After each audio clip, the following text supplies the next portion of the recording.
Good?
Hi.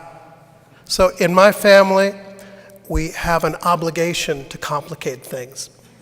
And the idea was that we would all be greeting you in the narthex. Isn't that a lovely word, narthex? Straight out of Arthur Seuss. I kind of dig it. Anyway, the idea was we'd all greet you while these gentlemen played. They actually sound better without me joining them. So I'm going to put it to a vote because my mother loved a concert and did not enjoy a funeral. Do you want to hear one more hymn and a little Bach? I'm not getting the warmth here, yeah?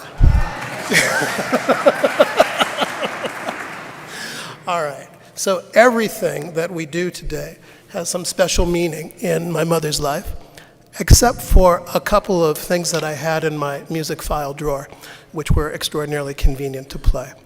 After the hymns, Dervaskan is going to officially greet you, along with my brother, who's much nicer and more eloquent than I. And then we're going to play one of two pieces that I wrote. The first one was a fanfare that I had a nightmare about because we're doing a piece that we did at my dad's service years and years and years ago. And so I could almost hear my mother saying, "Dan, why is it that your father has a piece and I do not?" So I wrote it, and the distance between those two pieces covers a very long and mediocre career. It's about 34 years. So without further ado, I did want to make a couple of gestures here. One is to thank everybody at the church for being so gracious. Typically, you would have a funeral service and a hokajash. We are having a memorial service and a high tea. Isn't that lovely? High tea is very much a Yeni Komşan tradition. And I wanted to thank all the people at the church, starting with Dervaskan and Allison in the front office, Linda Apkarian and Erica, and some of the unsung heroes of the Armenian community who've been very, very warm and wonderful to us at this time of grief. Most notably, Paul Bedrosian, who gave us comfort and made sure that my mother looked the way that she would have wanted to when she joined my dad. So anyway, that last hymn you heard was from her days at the British Syrian Training College. It's called, appropriately enough, Trust and Obey. So a little music, and then I turn it over to the very capable hands of Dervaskan and my brother Steve to do the heavy lifting. Thank you so much.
Thanks for asking that. I wasn't sure. Good afternoon, everyone. Dear friends and dear Teager and extended Teager family, we gather this afternoon to honor the life of Shushan Teager and to offer our continuing love and support to her sons and her family, to Steve and to Dan and to their families. We gather to celebrate her life through prayer and music and words of tribute. And I warmly welcome all of you to today's memorial. I invite Steve to join me now as we begin a very beautiful, what will be a very beautiful afternoon of remembrance and celebration. Steve. Hi, I'm Steve. I'm Shushan's older boy. I don't have anywhere near the musical capability of my brother, but quite frankly, I'm much better looking. Thank you. I come not to bury Shushan today, but to praise her.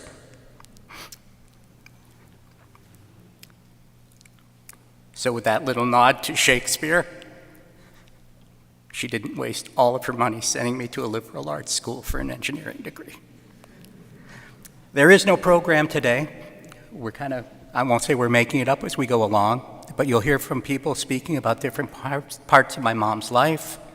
There'll be some fantastic music between. Then I'll talk and bore you, and then I'm going to turn it over to the pros who'll take us out, and then there's fantastic food waiting for us next door.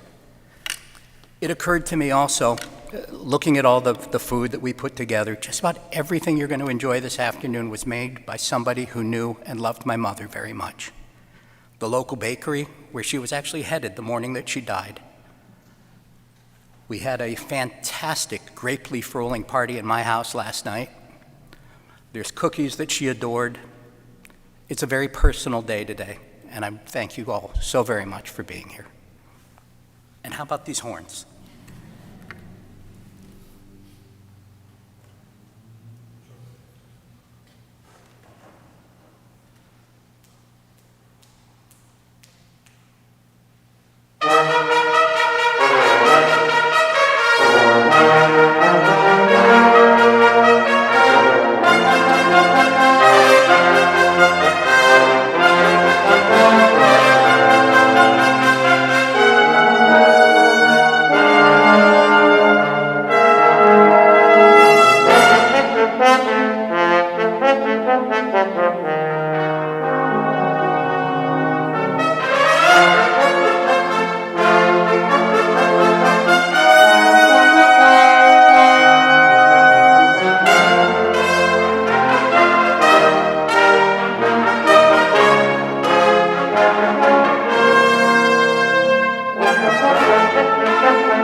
Hello, my name is Sasha Gubser, and I'm one of Shushan's nieces.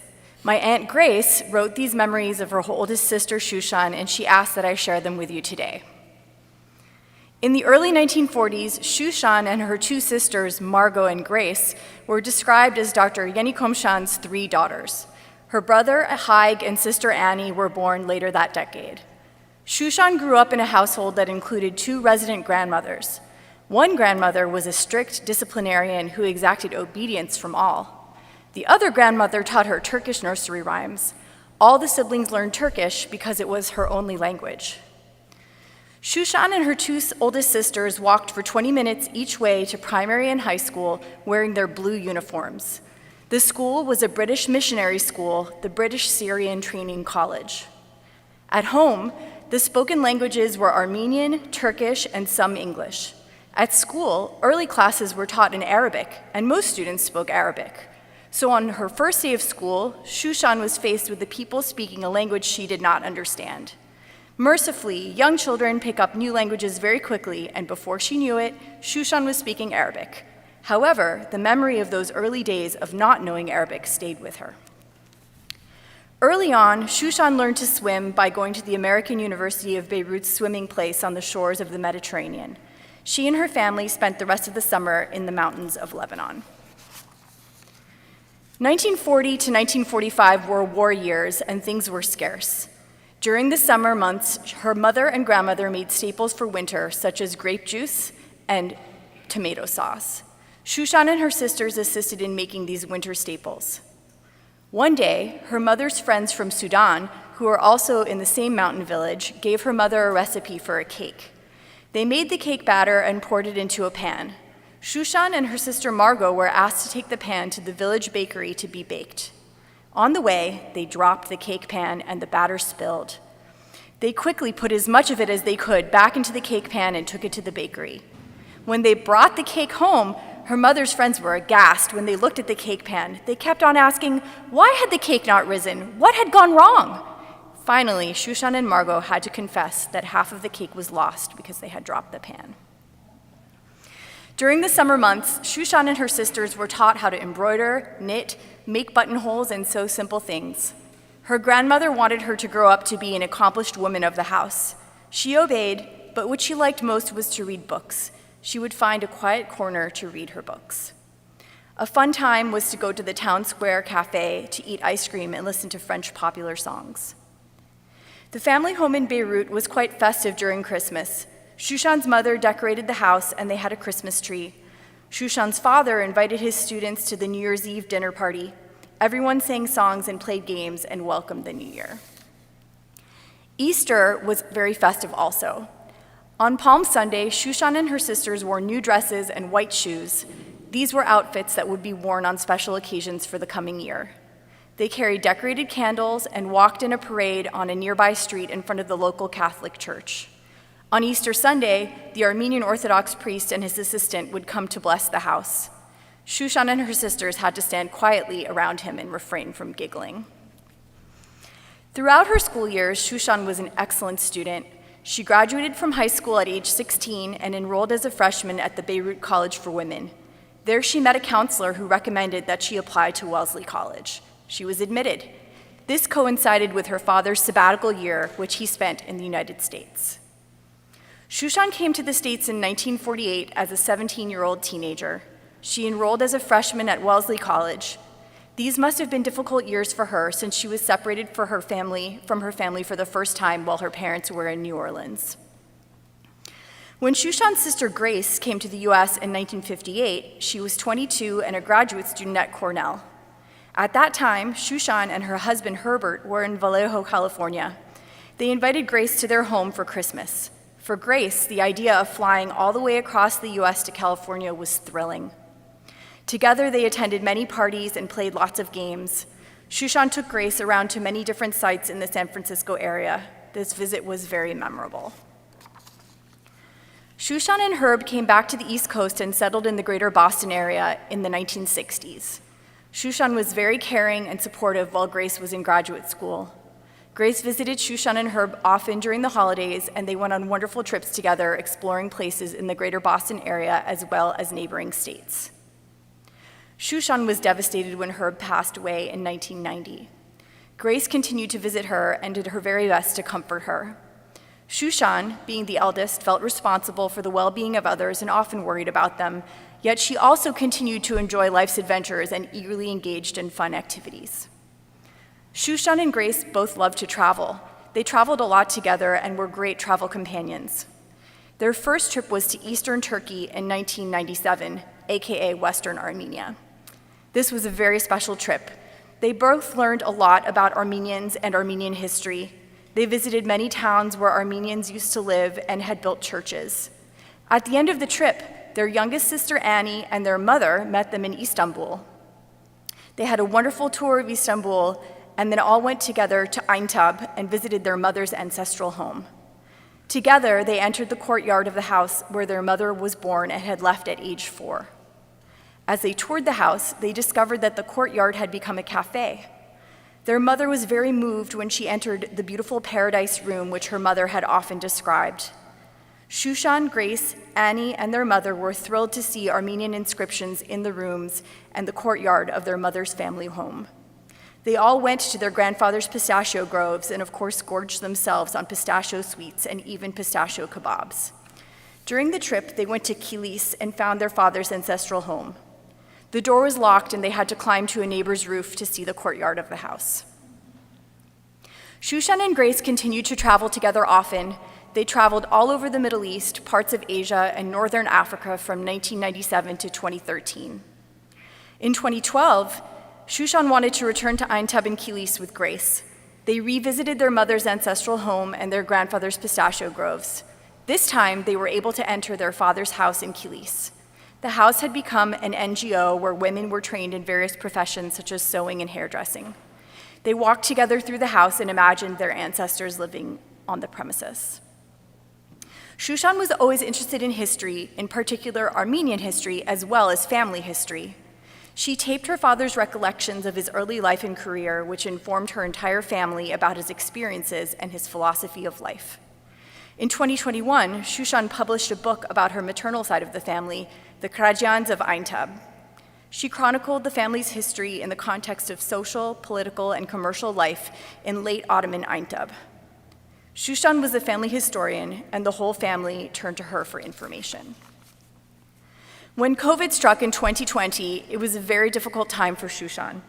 The isolation and staying at home were very difficult for her. She was a very gregarious person and wanted to make personal contact with all of her friends.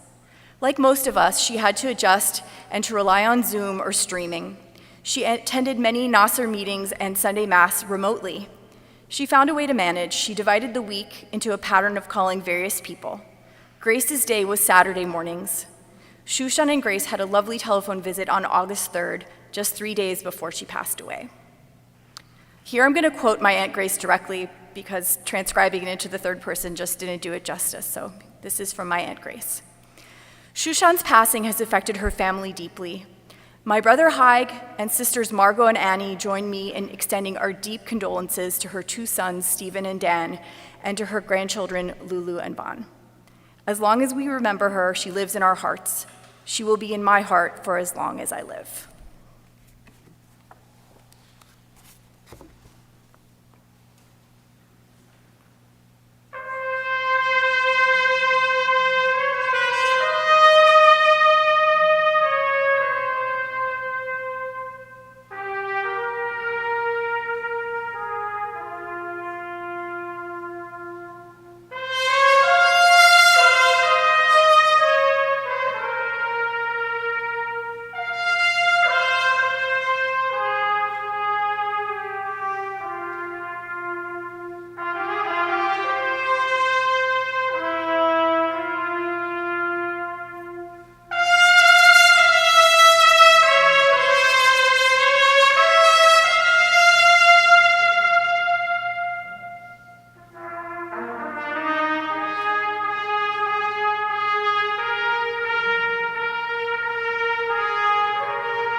Hi, I'm Vaughn.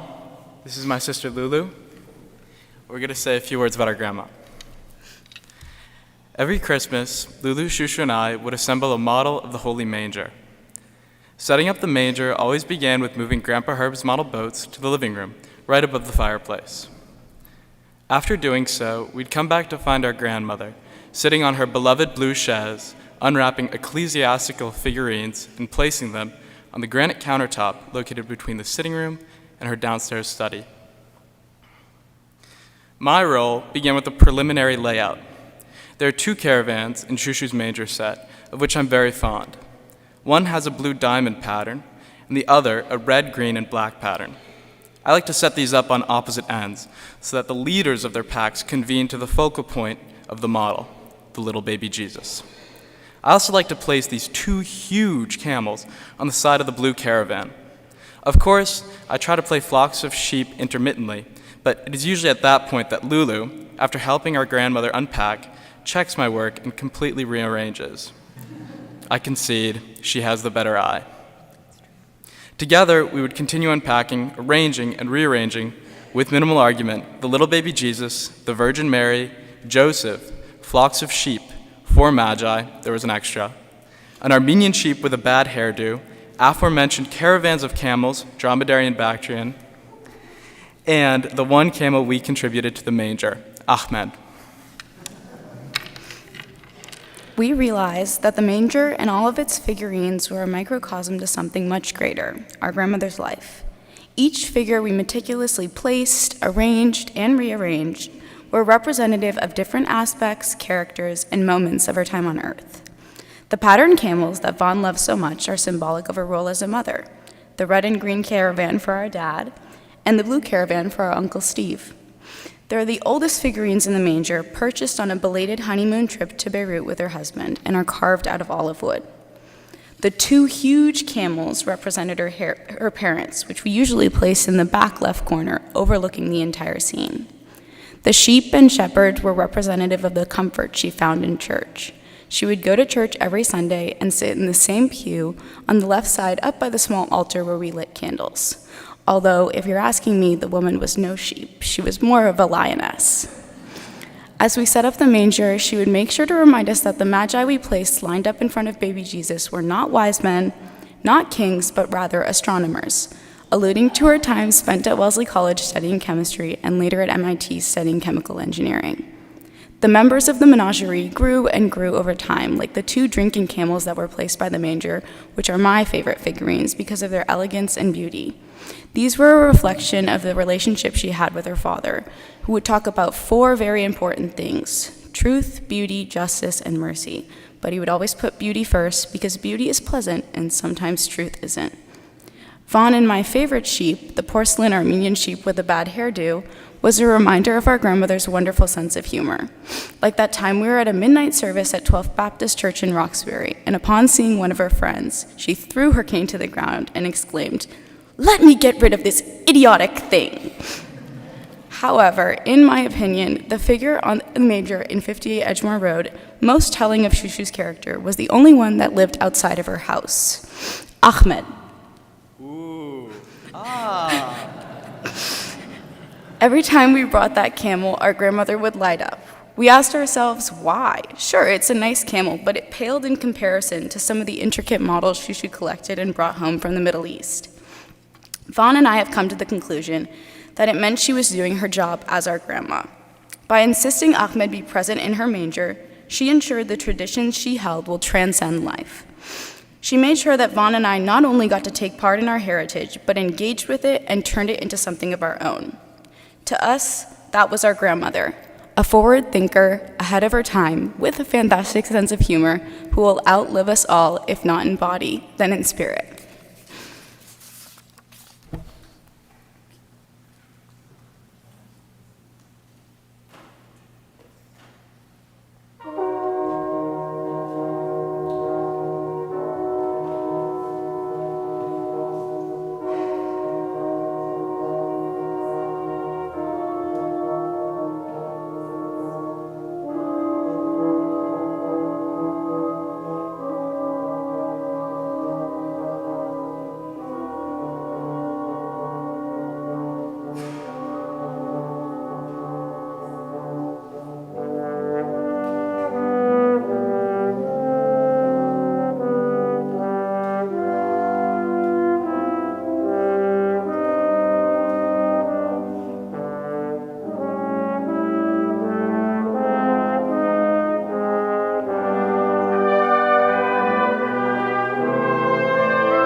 The band leader has pointed at me. My name is Mark Mamagonian. I'm very honored to have the chance to say a few words about my friend Shushan. Honored and a little scared because I would like what I say to be perfect, because Shushan was kind of a perfectionist. It's not going to be perfect, but nevertheless. Over the past couple of months, I've racked my brain to try to remember the first time I met Shushan. But oddly, I can't quite remember, because perhaps it feels like I always knew her. But in fact, it must have been not long after I started working at Nasser in early 1998. Shushan had been on the board several years before that, and she would occasionally regale me with stories of the thankless task that was being the recording secretary, but also of how grateful she was to Mr. Young. She always called Manuk Young, the Nasser chairman, Mr. Young, for his kindness to her after her husband died. I soon came to expect and depend on Shushan's regular and frequent visits, almost invariably occurring at the precise moment when I was about to eat my lunch. She didn't care. Maybe she enjoyed watching me eat. I don't know. But she usually came with a particular, usually multi-point conversational agenda, and she was not going to let something as trivial as my chicken salad sandwiches thwart her plans. Back then, I knew very little about the world of Armenian studies, or for that matter, even the world of the Armenian community. I learned a lot from talking to Shushan. I mean, read her biography. If you can't learn a lot from someone who packed that many lives into her 94 years, then there's something wrong with you. She was rather modest about her own knowledge, which was substantial and formidable. I don't mean just in the world of the Armenian community, and it took me years to really understand how formidable.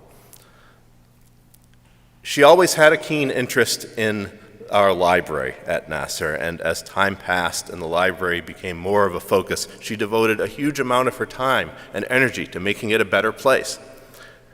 I mean, not only that she came in as a volunteer to assist with various unglamorous, mundane tasks, but also later she acted as the unofficial ambassador for the Nasser Library. She stressed its importance to the community in Nasser board meetings, scholarly gatherings, and with visitors to the Nasser Center, always selflessly offering her own time, knowledge, and fluency in multiple languages in order to assist visiting researchers. I know that for many, many visitors to Nasser, their encounters with and discussions with Shushan were an indelible part of their visits. Her presence both helped to ensure that they found information that they were seeking, but also that their visit was an experience. She was ahead of the scholarly curve in many ways, taking a special interest in particular in two areas that were not at all mainstream 25 years ago, but now are recognized as important and crucial. The role of Armenian women in history, and especially in the Armenian church, for one, and the Hushamadian, or memory books, which contained such a wealth of information about Western Armenian cities and towns, including Aintab and others. She saw this, she knew this, and she helped to organize and expand our collection of these books, and whenever she had the opportunity, she preached the gospel of paying more attention to them. In recognition of her generosity and her commitment, if you come to Nasser, there is a special Hushamadian room within the Nasser Library that bears her name, but which we just call Shushan's Corner. I should mention too, by the way, that in November, this isn't meant to be a plug, but there will be a special lecture in memory of Shushan that explores these Hushamadian books, and I hope you will all be there if you can. Unfortunately, the pandemic and then her own diminished mobility made her once frequent visits a rare but special occurrence. She remained very much engaged with Nasser and participated energetically via Zoom in attending lectures and in attending board meetings. And indeed, just a few days before her passing, she was on one of these board meetings, and as ever, she had projects and ideas that she wanted to communicate.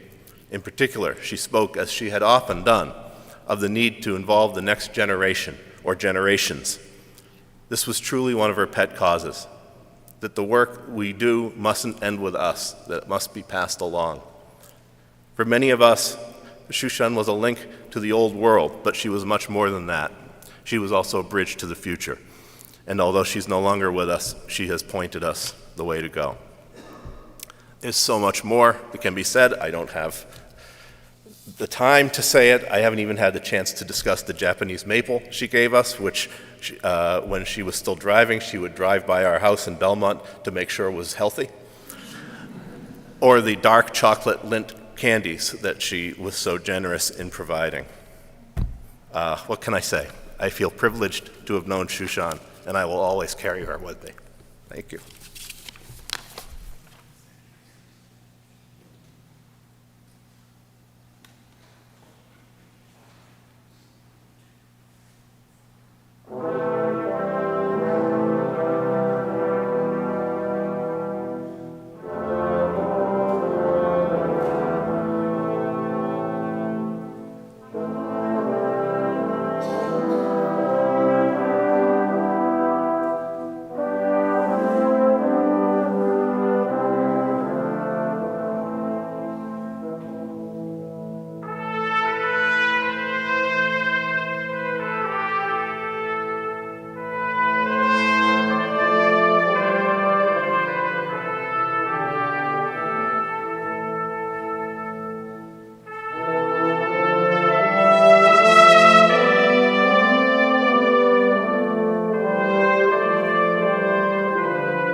I'm looking out into this crowd and I'm seeing faces from across the street. I'm seeing faces from across the country. I'm seeing faces from last week, and I'm seeing faces from 70 years ago. Thank you. Thank you for coming. Although, as my mom would tell you, we have got to stop meeting like this. The last several weeks have been weeks of sadness, reflection, and love. The loss of someone well into her 90s is not altogether surprising. This still came as quite a shock to us all. Redwoods live for a long time, yet when one comes crashing down, it still catches you off guard. And you can't believe that something so solid and strong and seemingly permanent is temporary. For the record, my mom was vital to the end. She was still with us. she was still with it, and she was living independently in her own home, and was dressed and ready for an adventure on that sad Tuesday morning when she was called away. And that's how she would have wanted it. The beautiful cards, texts, visits, and phone calls have been a source of strength, reflection, and yes, amusement as people have come to grips with the loss and to reflect on who Shushan was, how she touched those around her, and how hard it is to put into words how to possibly best describe her. Incredible and inspirational are words that come up a lot. So it is remarkable, brilliant, amazing, and unique. But my favorite, and I think most honest reflections, come from two women who knew her well and had known her for a long, long time. From my cousin Christy. Steve, your mom was a badass. Yes, Christy, yes, she was. From my dear friend Laura, who knew her and loved her for nearly 50 years, Stevie, your mother was a pain in the neck. For the record, dear Voskan, you can't lie in church. She did not say neck. Laura's words caught me off guard, as I imagine they do you. But after the shock of the statement wears off, you can't help but laugh and realize that she's absolutely right. Mom was a wonderful and enchanting pain in the neck. No one was smarter than her, and no one could drive you up the wall with that brilliance and drive more quickly. I know no person as intelligent as my mother, with the possible exception of my father, who would admit that only on his best days, and if the winds were just right, he might be a close second. Mom's scholastic prowess and intellect were unrivaled. She never stopped learning and never lost her innate curiosity and drive to expand her mind. She was taking Chinese lessons in her late 80s and was doing the Sunday New York Times crossword puzzle, often sent to her by my cousin Sasha, from whom you just heard, up until the end. Her facility with languages was legend and never left her. She routinely spoke different languages with different people who called the house. Turkish would probably mean her father had called. Arabic was almost always her sister Grace. Armenian would be our Aunt Adele, and French, Annie, who is here with us today. Recently, she was tackling the translation of an old Armenian cookbook written in turn-of-the-century Turkish, but using the Armenian, or perhaps Arabic, I can't remember, alphabet. The complexity of the task makes my brain hurt. She thought it was fun. She always did math work in Arabic. My dad said that it sounded like somebody was making popcorn. She had one standard, excellence, and this is what drove so many of us, and maybe I'm projecting a little bit here, absolutely bananas. The uncompromising pursuit of the perfect was a standard that she insisted on for us all, one that she demanded of herself, and that one that was never possible to live up to, even sometimes for her. I could never convince my mom that the perfect on which she insisted was the enemy of the great, and that her great was better than most people's perfect. She would fine-tune, analyze, and fine-tune some more, and it could take forever to get something done. I've lost track of the number of times that I reminded my mom of a great expression in my business. Sometimes, Mom, you have to just shoot the engineers and take the airplane into production. Her kitchen is a work of art, and it should be, as it took years for her to perfect and realize the design. It all started with a leak from an upstairs bathroom. Most of us would repair the plumbing, patch the ceiling, and get on with our lives. But for nearly a decade, by the way, when Dan and I were just meeting our wives, women who were already wondering just what they were getting into, that kitchen ceiling was beams and floorboards and no lights as she analyzed dimensions, flows, appliances, materials, architects, contractors, and colors. The kitchen and her beloved attached sitting room that resulted are magnificent, characteristically Shushan, and built to a standard that you just don't see anymore. A cousin, June, who is here, describes the decor as Mondrian. Of course it was. She loved Mondrian. The cooktop is at a non-standard height, perfect for someone of Mom's physique, but impossible for fitting standard-sized appliances. That was always fun, wasn't it? and the flow is great. And as soon as the kitchen was done, she decided to retire from cooking. My mom was quick to change her mind, admit that she was wrong. Okay, I was just checking to see if you guys were still paying attention. Getting my mom to change her mind or admit a mistake and change course was like trying to turn a battleship with an outboard motor. Theoretically, it could be done, but you needed time, patience, and tenacity. There was only one person who could make that happen with any regularity. Even that was rare, and his name was Herb. Growing up, the most common words I heard from my dad to my mom were, "I love you," and "For God's sake, Shushan." My mom was a whirlwind and a dynamo and a tornado, and Dad was the person that was just outside the immediate vortex, gently directing the storm, but often getting drawn in. If you only met my mom in the last few decades, I'm sorry. You met a truly remarkable woman, but you missed out on someone who was a hell of a lot of fun. She laughed with her husband a lot. She and Dad met in college at MIT. Rumor has it that early on, Dad decided that Shushan was too complicated a name. And so he decided to start calling her Susie. Oh, Dad. Later, when they were stationed together at Mare Island Naval Shipyard, and Bill, thank you for taking me to see that a few months ago. Mom loved the description of the buildings, and she remembered every one of them.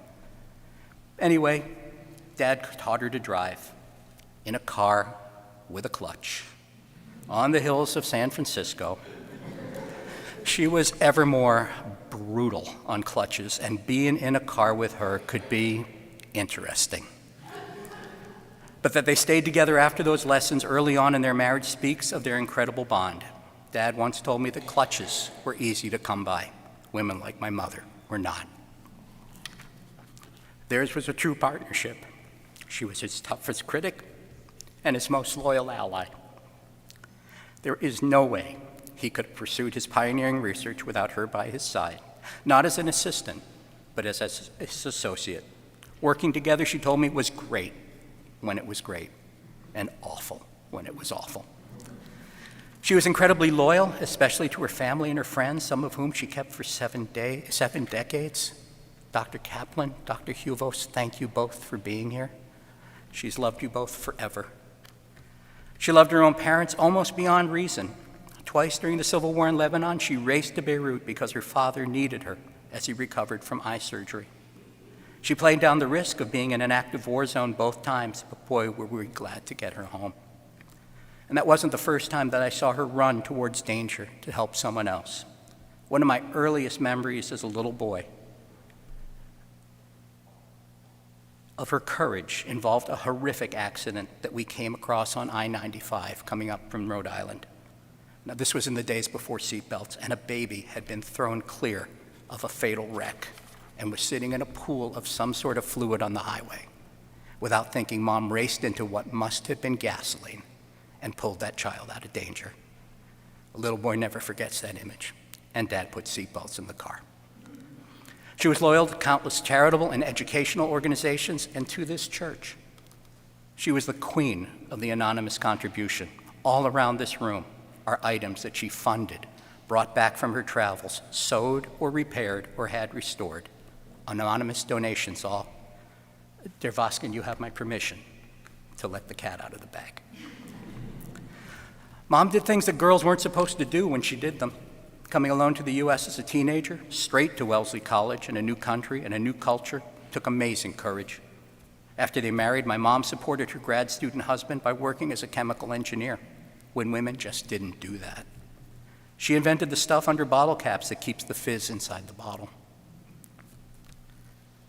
She did the work, but the men she worked with got the credit and the raises, and she never let her boys forget that, hammering on them since birth that girls could do anything that boys could, and she raised 2 feminist sons. One of the few times that my dad gave me dumb advice involved women, by the way. He told me, "I want you to date a very beautiful, very stupid girl." And I said, "Dad, why?" He said, "I want you to get it out of your system." Swing and a miss, Herb. No son of Shushan Tiger seeing the challenge, fun, and adventure of the company of a brilliant and competent woman could possibly tolerate cute and dumb. Both Dan and I found and married partners who are beautiful, independent, and smart, like our mom. She loved the arts, she loved music, she loved dance, she loved a ripe peach and dry champagne. For decades, she was a subscriber to the Boston Symphony Orchestra. She attended Friday afternoon concerts, even as her mobility started to wane. Dottie, you're here somewhere. You drove her to those concerts when I couldn't. Thank you. She always went early to listen to the lecture about the program, and she and I would consult at length over the concerts that she'd attend each season. And one of my favorite things to talk about with her was her reaction to the performance, especially to the soloist. She loved Brooks' violin concerto and would call me whenever my dad's favorite symphony was on the radio. She thought that Vladimir Ashkenazy was the best pianist ever, though she had a soft spot for Yuja Wang and Hélène Grimaud. Her tickets for next season arrived the day she left us. I'm keeping that seat, and I'll share. Let me know if you want to go. On our many trips to visit my grandparents in Beirut, we make stops together to see things that our classmates could only dream of. Neither Dan nor I can throw a baseball to save our life. But because of our mom, instead of sucking at Little League, we climbed Crusader castles, cheered imaginary horses in ancient hippodromes, saw the fountains at Versailles and the champagne cellars at Epernay. We were exposed early to Impressionist and modern art. We're dragged to see more sculptures of naked ladies than we could stand. I was 9, come on. We saw Westminster Abbey and played in the Jardin de Luxembourg before we were in double digits. Thanks to her, we grew up listening to the BSO in Symphony Hall on Saturday mornings, and we knew Monet, Rembrandt, Van Gogh, Mondrian and Vasarely, Beethoven, Brahms, and Mozart. Mom knew it was important long term, and she planted seeds that continue to grow. She was a blast to travel with, if any of you did it. I'm not saying that she managed to get Gail and I locked into Vol-Vicomte in France, but I'm not saying she didn't. She managed to charm somebody into letting us out. She did that a lot. She'd charm everybody she talked to, taxi drivers, security guards. She got away with murder because she could. There are some elements of the US culture that she just didn't get. Baseball vexed her. She tried because she knew that I loved the game, but it just never took. Her comments as we watched the game were classic. In the 70s, she took special interest when a player named Joe Lahoud came to the plate. Lahoud? Lahoud? That's a Lebanese name. Yalla, ya Lahoud. I'm almost done, don't worry.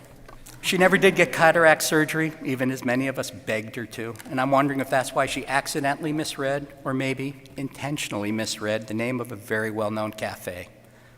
A block letter O can look a lot like a capital D if your vision isn't perfect. In this family, it is not the Cafe Nero.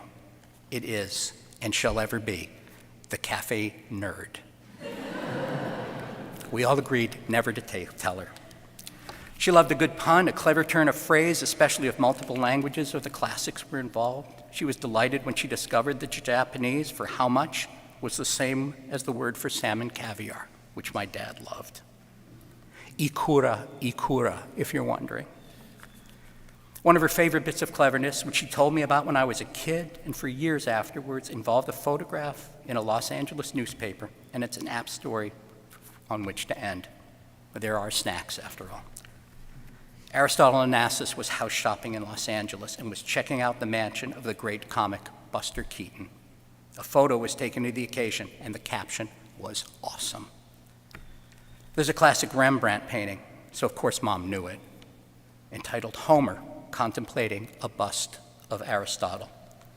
The caption in the paper tickled her to her soul for decades and is something that will always remind me of her.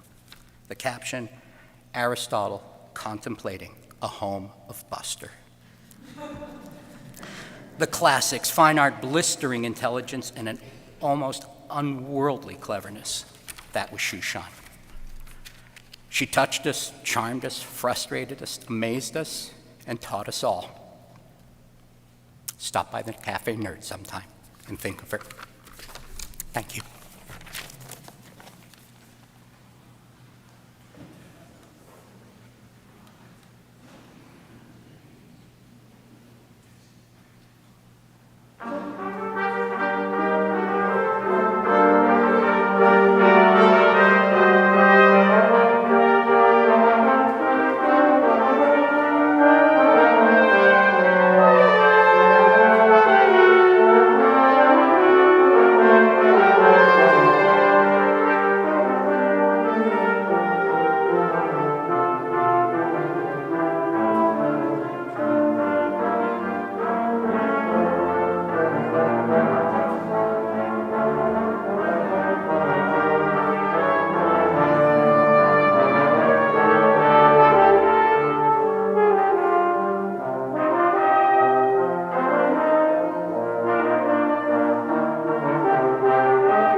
Good afternoon, everybody. My name is Burns Stanfield. I'm a friend of the family. Once upon a time, long ago, I met Steve and Dan in college. Then a few years later, I moved to Boston for divinity school, and I've been in the area ever since. In those early years, almost 40 years ago, I was primarily the earnest Midwestern friend of Shushan's spirited East Coast boys. One of their pals, albeit a straight-laced version. But in time, it was more than that. Shushan became one of my pals. A key time for us were in those first couple of years after my time in seminary. I was planning to become a Presbyterian pastor, and indeed that is what I am today. But back in 1988, I put that journey on hold for 2 years because I had a chance to tour as a musician. That was a great time, but as you can imagine, it meant I was living on very limited resources for a couple of years, especially in between tours. And this is precisely when the amazing and generous Shushan Tiger made her presence fully known in my life. In between tours, I needed odd jobs to cover rent, and Shushan would hire me to dig dirt, to do yard work, to move bricks, whatever needed to be done or maybe didn't need to be done. In between tours, I also needed a place to sleep on occasion, since my apartment was far away and I had commitments around Boston, and she gave me a place to stay. In between tours, truth be told, I was sometimes hungry, and she fed me. She even had a very special fork for me, Burns's foraging fork, set aside especially for me so I could go searching for food whenever I was in the house. She gave me work. She put me up. She fed me. Shushan Tiger was for me a one-woman set of safety net programs. And with all of that, do you know the very best part of my time with her? Tea time. Because that's when we would talk about religion, history, politics, my future, her sons, life. High tea with Shushan, a beautiful thing. Along the way, she went from being my friend's mom to becoming, well, my friend. I worked hard on calling her Shushan instead of Mrs. Teeger, and she in turn started calling me Burnsy Baby.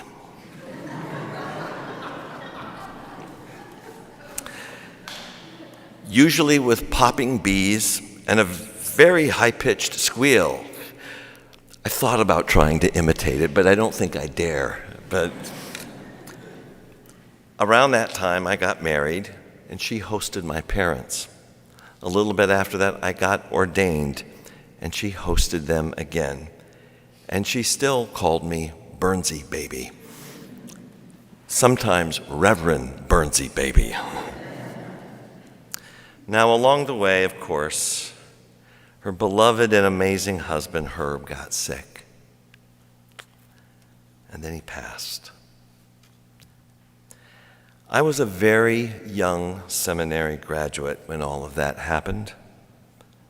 Not mature enough to give her the support I wish now that I could have provided. But I knew enough to sit, to listen, to abide. I witnessed my friend's grief, devastating grief. And then I witnessed something else that it has taken me many years to really appreciate, something I didn't recognize at the time, but something that is very important, I believe, for us all to celebrate today. In the midst of grief, Shushan Teeger began a new chapter.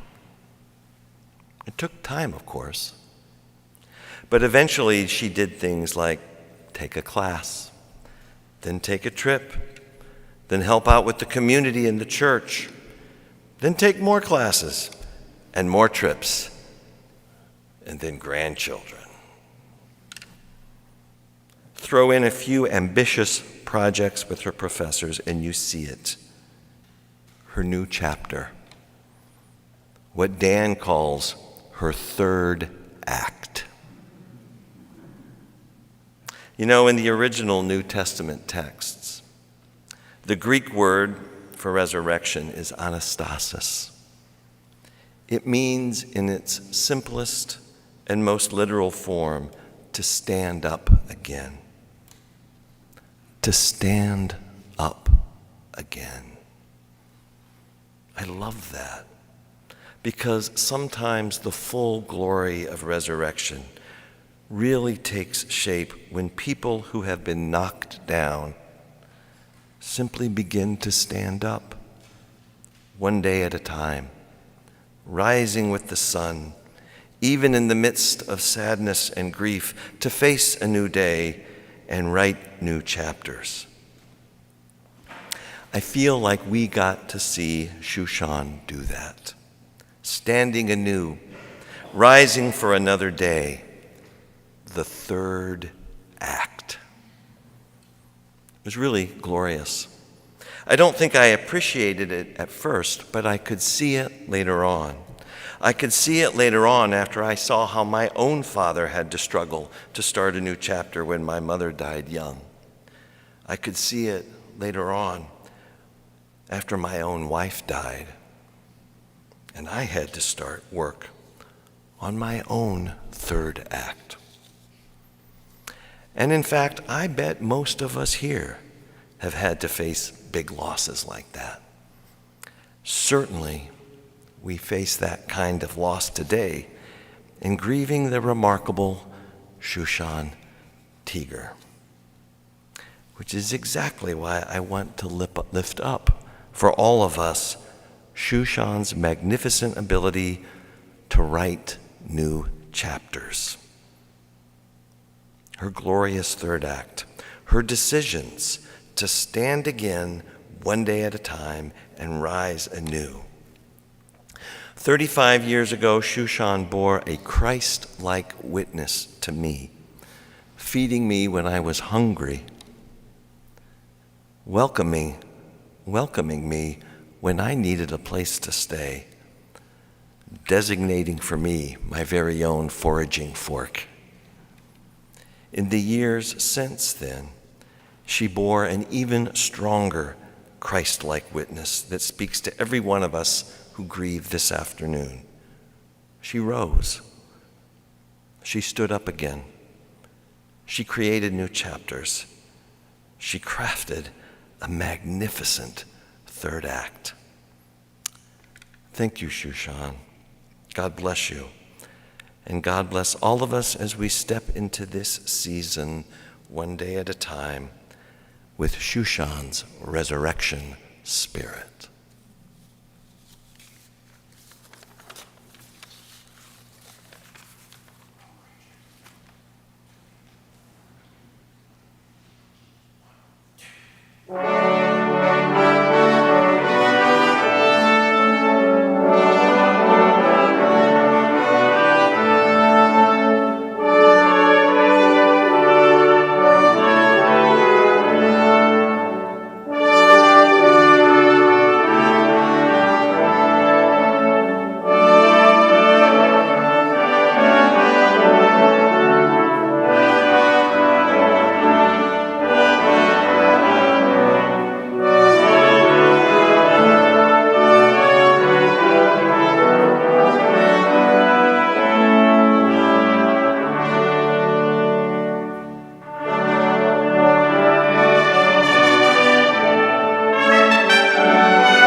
Feisty, lovable,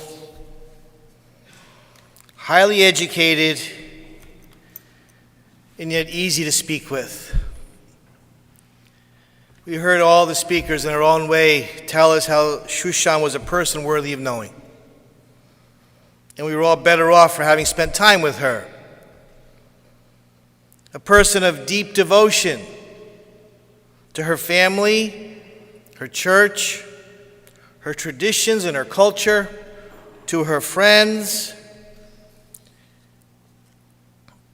and to her priest, with all my flaws. And as I said on the Sunday after her passing, she made me a better priest. And she taught me what it meant to see the bigger picture of life, to better appreciate that who we are as Armenians began 2,000 years before the story of Jesus Christ ever reached the land of Armenia. That our road to becoming God-loving and God-fearing people began when Noah's Ark landed on our famed Mount Ararat, and the world was recreated in the plains and valleys of ancient Armenia. Shushan explained to me over and over again, until she felt I had grasped her point, that as the first Christian kingdom in the world, we traveled a long road to get there. Shushan was by nature a teacher. She was patient, open to hearing your opinion, and always ready to introduce you to new ideas and new discoveries she made along the way. I loved your mother. But she was someone who startled me when I first met her. For example, when she came and asked me for the bishop's phone number, his personal cell phone number, because she had some issue she wanted to discuss with him and tell him how to fix it. And I remember saying to her, Shushan, please, don't tell him who your pastor is.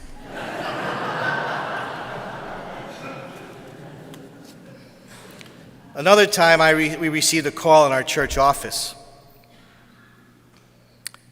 I want to set up an appointment with Der Vasquez, said the voice on the other end of the line. I want him to give me an hour of his time, if not more. And when the day arrived to meet, in walked Diggin Shushan. In one hand, her cane that announced her arrival,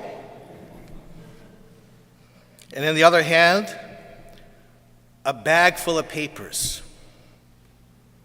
We sat down, and she pulled out those many papers, and I noticed that the papers were all handwritten.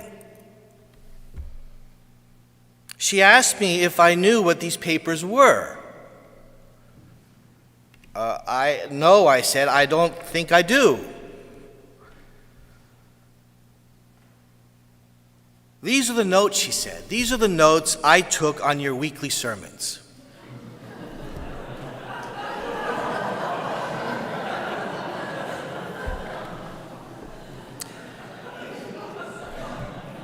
And these are just some of the sermons you gave earlier in the year. I have many more of the recent ones at home, she told me. We'll take that up another day. So now let us begin.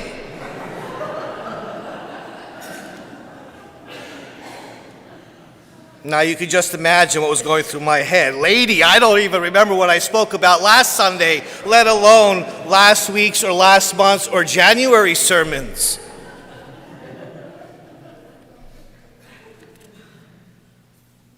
But with care, in love, in sound advice,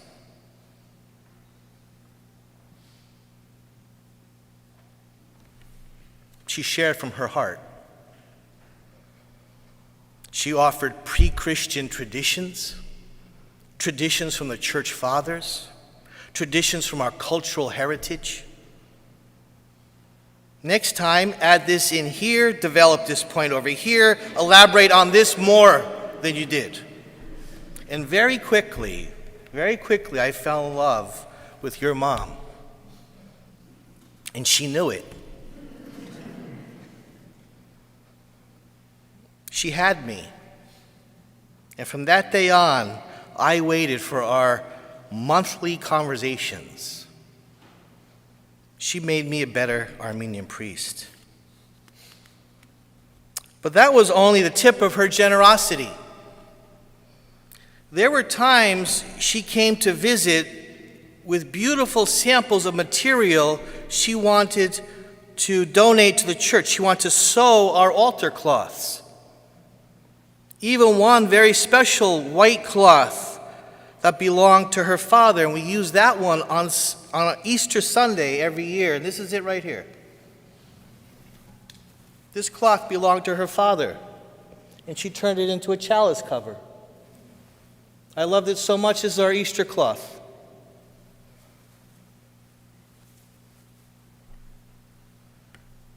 And then the donation that topped them all. The rug that's on the floor of our altar. If you can't see it from where you are, before you leave, you should come up and look at it. That was her gift to this church. She stumbled upon it in a store, recognizing its history and its value. Shushan quietly purchased the rug, brought it home, and had it repaired. It came from an Armenian church in Armenia's historic city of Van. It dates back 100 years before the Armenian genocide. It was an altar rug in one of the 8 churches of Van. And it was worn in the spot where the local priest stood every Sunday during the divine liturgy. It had worn away over time. And she had it repaired, and she donated it to our church. And every time I stand on that rug, I feel the presence of the priests who stood on it long ago. She helped keep their memory alive because this woman cared. Let me share one more example of her generous heart. The 3 altar paintings you see behind me in front of you, and if you can see the 2 on the side altars where our votive candles are, these were all restored by Shushan.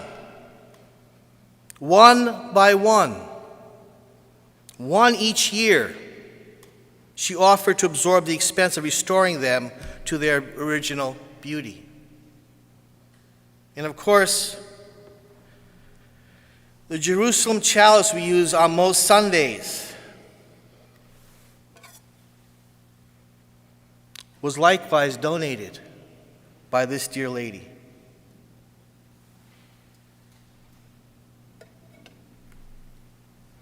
Let me end with this thought. The Shushan I knew was very proud of 2 aspects of her life more than others.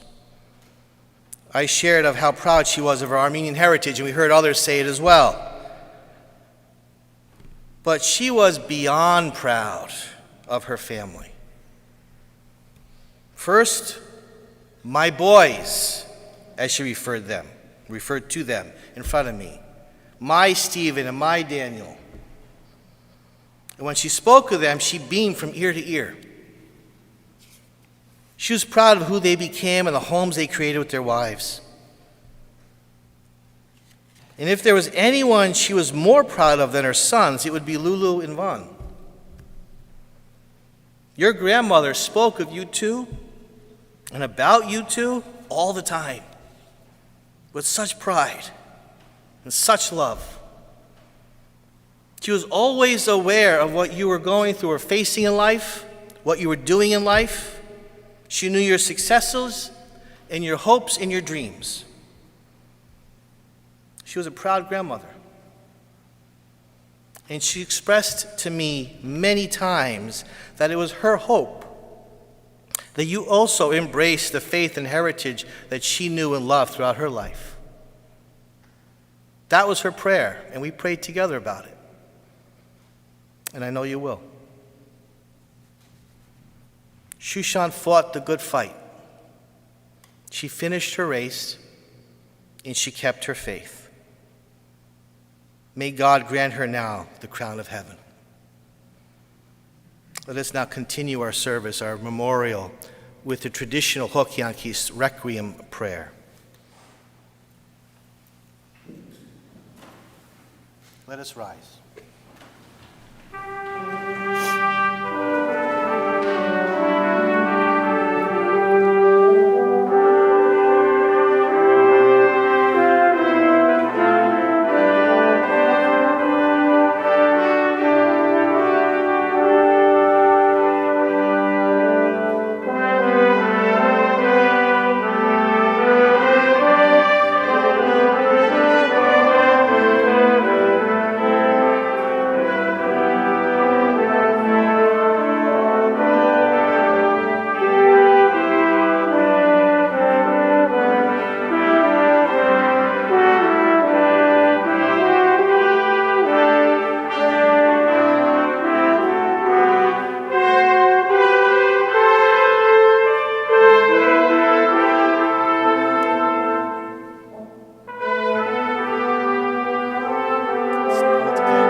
Peace unto you all.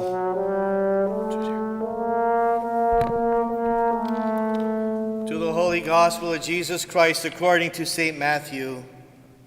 Our Lord Jesus Christ says, "Truly, truly, I say to you, unless a grain of wheat falls into the earth and dies, it remains alone. But if it dies, it bears much fruit.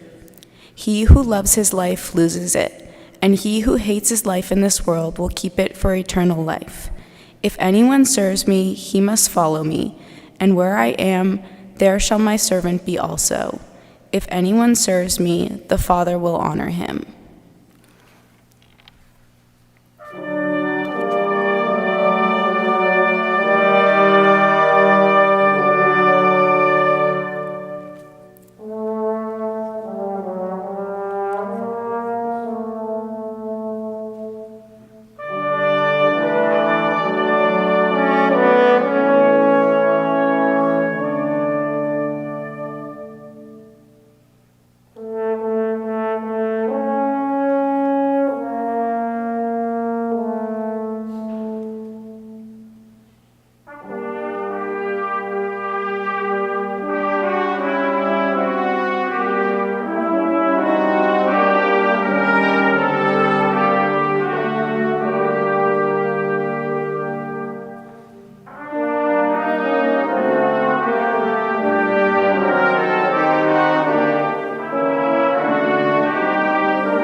Christ God, grant rest and mercy to the souls of those who are asleep, and to us grant forgiveness of our transgressions. Again in peace, let us beseech the Lord. For the souls of those who are at rest, let us beseech Christ our Savior, that he may count them with the righteous and may save us by the grace of his mercy. Almighty Lord our God, save us and have mercy on us.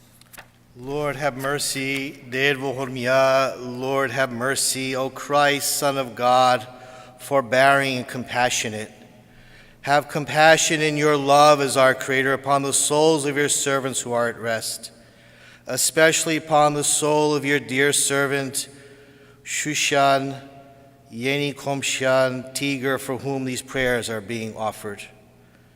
Be mindful of them in the great day of the coming of your kingdom. Make them worthy of mercy, of expiation, of forgiveness of sins.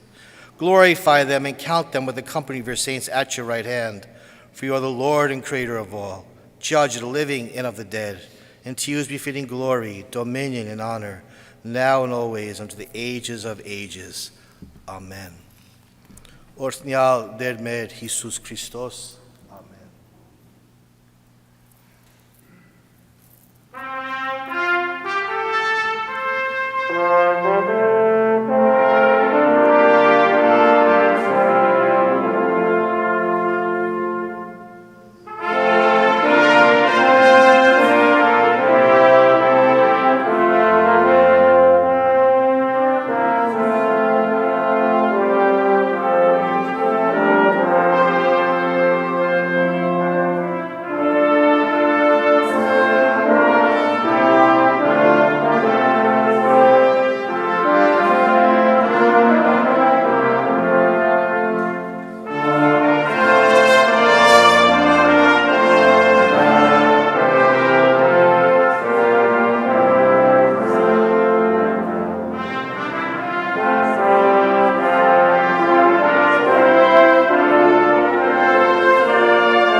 Amen. Be blessed by the grace of the Holy Spirit. May you depart in peace, and may our Lord be with you all.